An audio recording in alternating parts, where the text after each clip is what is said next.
السلام علیکم ورحمۃ اللہ وبرکاتہ۔ اس وقت میں آپ کے سامنے سورہ القصص کی آیت نمبر 83 سے لے کر 86 تک کا ترجمہ پیش کر رہا ہوں، فرام 83 اپ ٹو 86۔ سماعت فرمائیے۔ اعوذ باللہ من الشیطان الرجیم، بسم اللہ الرحمن الرحیم۔ وہ آخرت کا گھر تو ہم ان لوگوں کے لیے مخصوص کر دیں گے جو زمین میں اپنی بڑائی نہیں چاہتے اور نہ فساد کرنا چاہتے ہیں، اور انجام کی بھلائی متقین ہی کے لیے ہے۔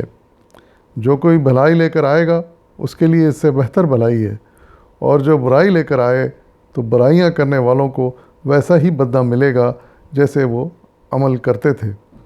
اے نبی، یقین جانو کہ جس نے یہ قرآن تم پر فرض کیا ہے وہ تمہیں ایک بہترین انجام کو پہنچانے والا ہے۔ ان لوگوں سے کہہ دو کہ میرا رب خوب جانتا ہے کہ ہدایت لے کر کون آیا ہے اور کھلی گمراہی میں کون مبتلا ہے۔ تم اس بات کے ہرگز امیدوار نہ تھے کہ تم پر کتاب نازل کی جائے گی، یہ تو محض تمہارے رب کی مہربانی سے تم پر نازل ہوئی ہے، بس تم کافروں کے مددگار نہ بنو۔ صدق اللہ العظیم۔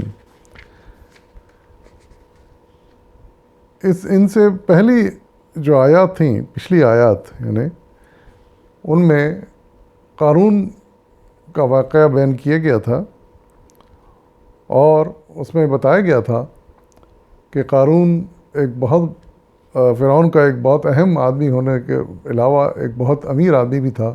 اس کے پاس بے انتہا مال و دولت تھے، بے انتہا خزانے تھے، لیکن جب وہ غرور میں مبتلا ہو گیا اور فساد کرنے لگا تو اللہ تعالیٰ نے اس کو اور اس کے پورے مال و اسباب کو، اس کے گھر کو زمین میں دھسا دیا۔ زمین شق ہو گئی اور وہ اس میں دفن ہو گیا۔ تو بدکردار قارون کا برا انجام بتانے کے بعد اللہ تعالیٰ یہاں ان آیات میں ارشاد فرما رہے ہیں کہ در حقیقت دنیا کا کوئی مال و اسباب، دنیا کی کوئی بڑائی باقی رہنے والی نہیں ہے۔ یہ سب کچھ عارضی ہے، اور حقیقت میں تو جو کچھ باقی رہنے والا ہے اور بہتر ہے وہ آخرت کا گھر ہے۔ وہ گھر جو نیک لوگوں کو ملے گا ان کے نیک اعمال کے بدلے میں، وہ نہایت ہی اچھا ہوگا، نہایت شاندار ہوگا اور ہمیشہ باقی رہے گا۔ یہ اللہ تعالیٰ کا وعدہ ہے، لیکن اس کے لیے شرط یہی ہے کہ جس طرح قارون نے اپنے بڑائی بیان کی اور اس پر مغرور ہو گیا، انسان ویسا نہ ہو۔ اگر انسان کو کچھ اللہ تعالیٰ دنیا میں دیتا ہے تو وہ اس پر عاجز و انکساری اختیار کرے اور ہمیشہ اللہ تعالیٰ کا شکر گزار رہے۔ اور دوسری بات یہ کہ کسی قسم کے فساد میں مبتلا نہ ہو، کوئی برائیوں میں شامل نہ ہو، نہ اس کا مددگار بنے۔ تو ایسے لوگوں کا انجام یقیناً اللہ تعالیٰ ارشاد فرما رہے ہیں کہ بہت اچھا ہوگا۔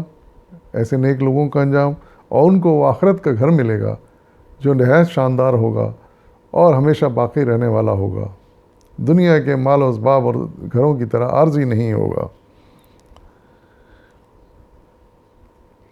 اور پھر ارشاد فرمایا جا رہا ہے کہ جو برائیاں لے کر آئیں گے، گناہ کر کے آئیں گے، تو ان کا انجام برا ہی ہوگا اور ان کو ویسا ہی بدلہ ملے گا جیسی برائیاں کرتے تھے۔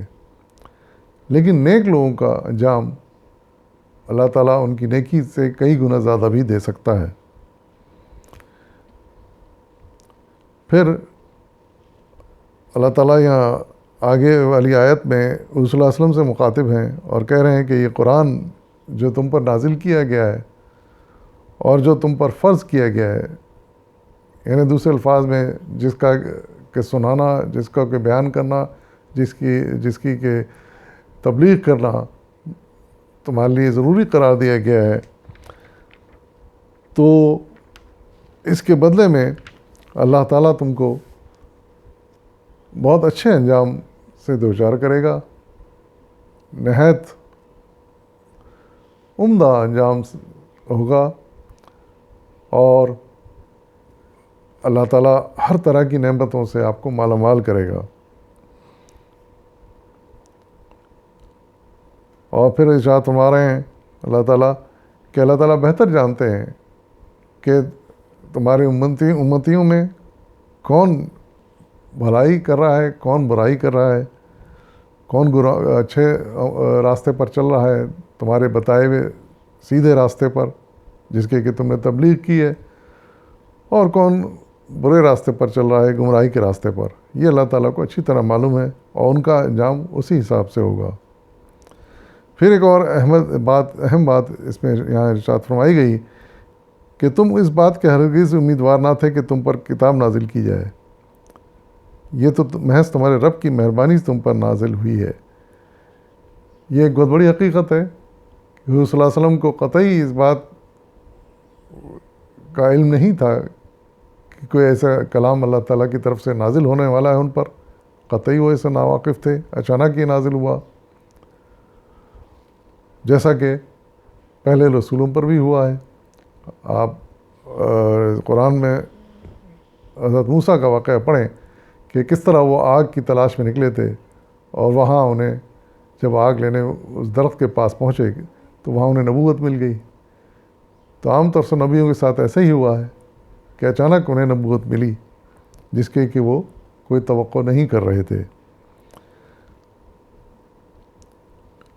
تو جب اللہ تعالیٰ نے یہ فرض یہ آپ پر کیا ہے اور یہ فضل کیا ہے، تو آپ کا کام یہ ہے کہ اس قرآن کو دنیا میں پھیلائیں، اس کی ہدایت کو دنیا میں پھیلائیں، اور اس پر چلنے کی ایمان والوں کو نصیحت کریں، اور اس میں کسی قسم کی کوئی کوتاہی نہ کریں، کوئی تاخیر نہ کریں، کیونکہ کوئی کوتاہی اور تاخیر یہ کافروں کے لیے مددگار ہو جائے گی. وہ تو چاہتے یہ ہیں کہ آپ اس کام سے رک جائیں، آپ یہ کام نہ کر سکیں، لیکن آپ کو بہرحال یہ کام کرنا ہے اور اللہ تعالیٰ نے یہ کام آپ پر فرض کیا ہے. تو ہم آپ سب جانتے ہیں کہ حضور صلی اللہ علیہ وسلم نے اپنی پوری زندگی پھر اسی کام میں لگا دی، اور مرتے دم تک وہ یہی کام کرتے رہے. اور ان کے صدقے میں ہمیں دعا کرنی چاہیے کہ اللہ تعالیٰ ہمیں بھی توفیق عطا فرمائے کہ ان کی ہدایت پر ہم چل سکیں، اور جو بھی دین کی خدمت ہو سکتی ہے ہم سے وہ کر سکیں. یہ سب کچھ اللہ ہی کے فضل و کرم سے ہوتا ہے، اور ہمیں اس کا طالب رہنا چاہیے. وآخر دعوانا والحمد للہ رب العالمین.